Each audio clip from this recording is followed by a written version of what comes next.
چاند سے تشبیہ دی گئی ہے، چاند میں چمک ہے، چاند میں گولائی ہے، چاند میں نورانیت ہے، تو معلوم ہوا کہ چاند کی چمک رسول اللہ کا صدقہ ہے، چاند میں دمک رسول اللہ کا صدقہ ہے، چاند کی نورانیت رسول اللہ کا صدقہ ہے۔ اے فرانس کے پریزیڈنٹ، کان کھول کر کے سن لے، تو نے کس نبی کی شان میں گستاخیاں کی ہے کہ اگر ایک چاند کیا اگر ہزاروں چاند نبی کے سامنے آ جائیں تو سارے کے سارے چاند پھیکے پڑ جائیں گے نبی کی نورانیت کے آگے۔ اب میں ایک جملہ دے رہا ہوں، نوٹ کر لیجئے کہ ایک چاند کیا ہزاروں چاند اگر نبی کے حسن و جمال پر قربان کیے جائیں تو سارے چاند پھیکے پڑ جائیں گے، اس لیے کہ چاند میں جو نورانیت ہے وہ کبھی گھٹتی اور بڑھتی ہے، چاند کبھی کہیں آلود بھی ہوتا ہے، لیکن اللہ کی قسم میرا نبی کا چہرہ وہ چہرہ تھا، ارے میرے نبی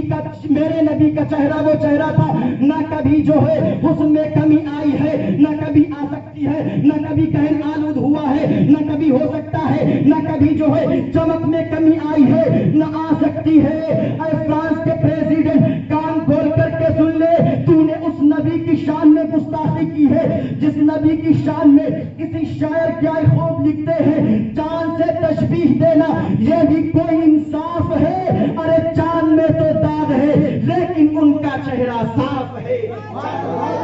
سبحان اللہ، ان کا چہرہ صاف ہے۔ محبت سے بولو سبحان اللہ، سبحان اللہ،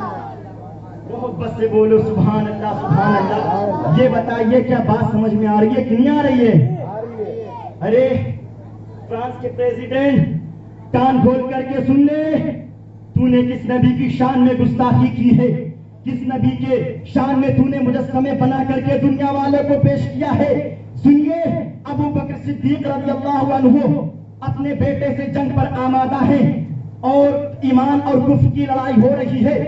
اچانک سے کیا ہوتا ہے کہ حضرت ابو بکر صدیق کے بیٹے کی تلوار اپنے باپ یعنی ابو بکر کی گردن پر آ گئی، تو جب حضرت ابو بکر صدیق کے صاحبزادے ایمان لے آئے اور بات چھڑ گئی تو باقی بات میں کہا کہ اے ابا، فلاں جنگ کے موقع پر تمہاری گردن پر میری تلوار پہنچ چکی تھی اور میں نے باپ سمجھ کر کے چھوڑ دیا تھا۔ تو پیارے ابو بکر صدیق جلال میں آ گئے اور کہا، اے بیٹے، اگر تیری تلوار میری گردن